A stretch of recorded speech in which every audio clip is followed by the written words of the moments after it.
Hi guys. Um, 1919 Farmhouse Homestead. My name is Caressa. Um, I have been working on my okra today.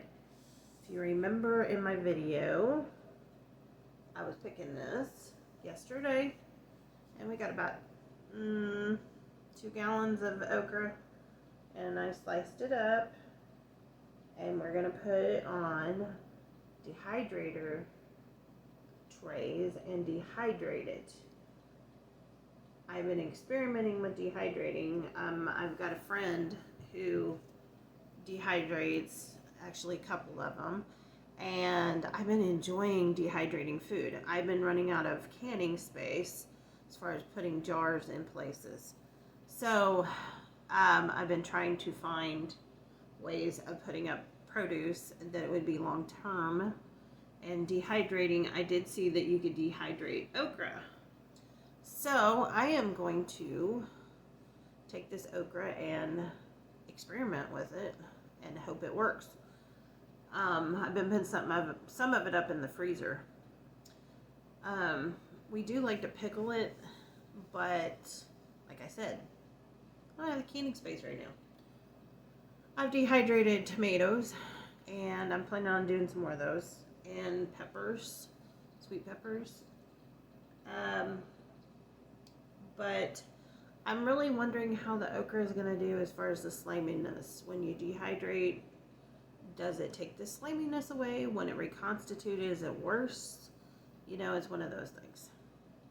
So anyways,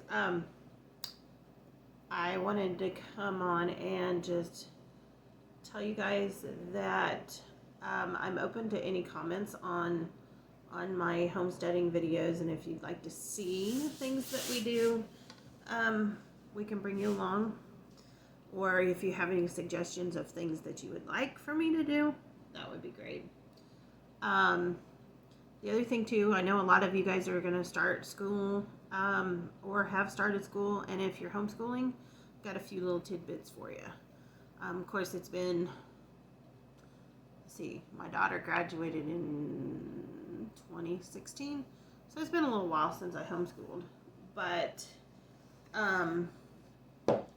some suggestions, especially if you are some that have pulled your kids out of public school because of the way things are going, or the curriculum that you're seeing coming out of there.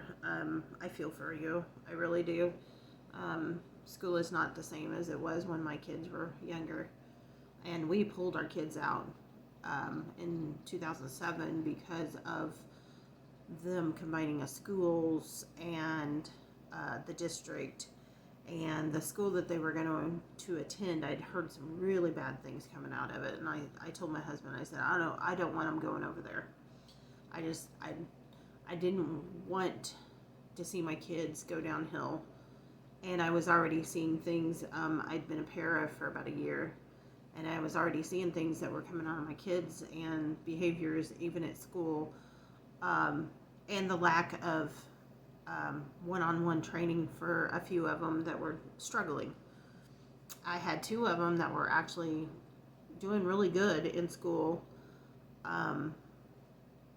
and then I had my daughter and my oldest son who were struggling with things, and I felt like I could do a better job maybe with them. Mind you, I don't have a teaching education, as far as college, but after several rounds of figuring out curriculum, we finally went with a mirage of curriculum, and it's okay to do that. The math in high school was the hardest thing. We ended up trying Saxon math, and could not do that one. Really had a difficult time with that one in high school. And then we tried ACE, and that one I felt like the teacher did more work than the student did. Well, we then came across the company, The Great Courses, and they had a professor on DVD that he would go through it, and you could stop it, and he would teach the kids algebra and calculus and all the different subjects, and even go through general math with them all over again. And we felt like that was where had the aha moment with them, with their math. Spelling. I worked with spelling with them all the way up until they graduated high school. The spelling book that we used was the 1920s spelling book. And you may think, wow, that's crazy. But I'm telling you, if you would try to spell some of the words that were in the 8th grade spelling book, you couldn't do it. I mean, they're words you don't even hear anymore. Anyways, we worked with them with that. We did hands-on history. The one thing they were lacking in public school was history. I felt like they didn't learn a lot about American history and why and how, why there was such a struggle with frontier, life, and just knowing where their ancestry came from, and how they settled Kansas. That's where we live. And so we did actually a whole week of living like the pioneers. We lit lamps. We cooked outside. We washed clothes on a washboard. The picture I use a lot in my homestead is my daughter bent over washing her clothes. And that was during that week. I had some 1800s math books. Now, talk about difficult math. They were kind of floored at the way math was taught back then. Because you're starting to get into the Common Core craziness by the time they were, my kids were getting up in age. And so they really, they did all those, and they did everything on slates. They really enjoyed it. I let them dress up. We cooked, old-fashioned meals. My husband was allowed to have the light on in the bedroom and maybe go watch the news at night. I say allowed. I just told him, I said, go do it. You've had a long day. You worked hard. Go enjoy your time. But anyways, I got a lot of flack at her church from doing that. These ladies were like, I was sitting in Sunday school class, and they're like, you need the lights off? You've been living without electricity, And I'm like, no, I'm fine. I was like, this is ridiculous. Why do you got to tease me over something that I wanted to do with my children? So anyways, that was a learning lesson. They learned. We really studied out, what they would have taken in a wagon train, what they would have put on their wagons, why they did, why they chose the places they did, why they were searching for land, just everyday life, what they went through. And it really got me interested in homesteading. That's the reason why we really started into the homesteading. Of course, we live on a farm, but this was my husband's grandparents' place, so we were just kind of living here and growing a garden. We weren't doing much. But anyways, some highly recommended things is if you've got daughters that are getting up into, the high school age, I highly recommend Rod and Staff Home Ec. They teach cooking, they teach, keeping the house. They teach sewing. You can get the sewing curriculum. I was a costumer, and I had been sewing for years, so I really worked with my daughter anyways on the sewing, so that part of it wasn't big for me. The other thing I highly recommend, and even if you're starting out homesteading, is the Homestead Blessings videos. There's 11 of them in the series, and the West ladies put these on years back, and they have candle making, soap making, canning, gardening, herbs, crafts, dairy. Oh boy, I'm missing out on some of them. They have sewing, quilting. I drew a blank. There's 11 of them, so they are really good. They're very detailed. They're very neat videos. Those ladies did a phenomenal job. It's a mom and her daughters. Uh, they teach a lot of skills on how to make cheese and make candles and how to dry herbs and simple sewing projects, simple quilting, simple learning how to can, learning how to garden. Just really, really good videos, and I've highly recommended them ever since I got them. You can find them on eBay or Amazon. I don't know that you can find them on their website, but their website is homesteadblessings.com, and they're the West ladies. Anyways, they do have some videos on YouTube, some short videos like planting garlic or doing layer gardening, things like that. Science, we went through to a totally different area than probably most people would have done.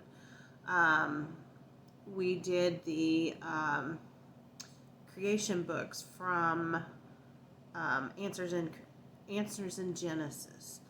Those were really good. Anything that maybe your children have a doubt about with creation, they answer questions just so easily, and the kids really enjoyed reading Answers in Genesis 1, 2, and 3. They loved that. They also had a book that was about astronomy. It was really, really good. So we did that. In history, we did, let's see. We did some Abeka, and we also did drive-through history. And part of that is Bible history too, which was really cool. But they have the American, like the Constitution and the Declaration of Independence, and they're fun videos, and they have curriculum with them. And we did those for history a lot. We had fun homeschooling, and we did a lot of hands-on unschooling too. I mean, no child should have to sit there for 8 hours at home trying to get their schoolwork done, trying to pound them, It ought to be fun. It really should. It should be fun. And if a child concentrates and you give them a goal, they can get it done within just a little amount of time. And so, 8 to noon was usually what we did. The other thing I highly recommend is jurisdictions. If you have several children, maybe even 1 or 2, whatever, we gave them jurisdictions in the house. So when they got up in the morning, they made their beds, they cleaned their rooms, or we even had one child that would make the beds, and another one would empty the trash. But most of the time they would be assigned a room for a week or maybe longer than that, and they would like one would have the kitchen, and they would do the dishes, and they would clean up everything in the morning, and one would have the bathroom, one would have the living room. Sorry about the interruption and cutting short. My parents had called and needed to talk to me. Anyways, continuing on with the jurisdictions, it is really good to teach them how to clean a room, and so if they have the jurisdictions, it really works well. And if another child comes in and like the kitchen and dirties a dish, or leaves something on the table, then the other child that's in charge usually says, hey, wait a minute, I'm the one that has to clean that. You need to put that away, or you need to clean your dish. It teaches them responsibility. But that is something I highly recommend, especially with homeschooling. It helps you as far as your cleaning routines, and just keeps the peace sometimes, except when a kid does dirty and the other kid gets mad. Sometimes that doesn't work. But anyways, these are just some small suggestions with homeschooling, and Um, you know, gardening can be fun. You can walk outside. You can teach them math by measuring out rows, and um, teach them science about how plants grow, or um, you know, just there's all sorts of things outside that will teach a child if you will take the time, and they're a better person for it. But anyways, I guess I have babbled on way too long. I am currently, it's 10 after 5, and I'm boiling up chicken for broth to can tomorrow. The okra is in the dehydrator. The peppers are the peppers are in the dehydrator, and some squash is in the dehydrator. So I will shoot a short video tomorrow and show those. I'm really excited to see what the okra has done. Anyways, if you have any questions, feel free to ask. Any comments, share the video, like it, and subscribe if you haven't done that. I don't know why I'm so tongue-tied today, but I am. Anyways, also, I have a Patreon page. If you'd like to check out a Patreon, I'm still learning it. I'm still trying to figure out how to connect everything. We do have Instagram, Facebook. You can catch us at Instagram quite often, posting about our life, different things like that. Facebook, I'm trying to start back on Facebook. Like I said, life is just taken over, and it gets busy, and I think everybody can understand that. But anyways, we will catch you on the next video. Have a good evening.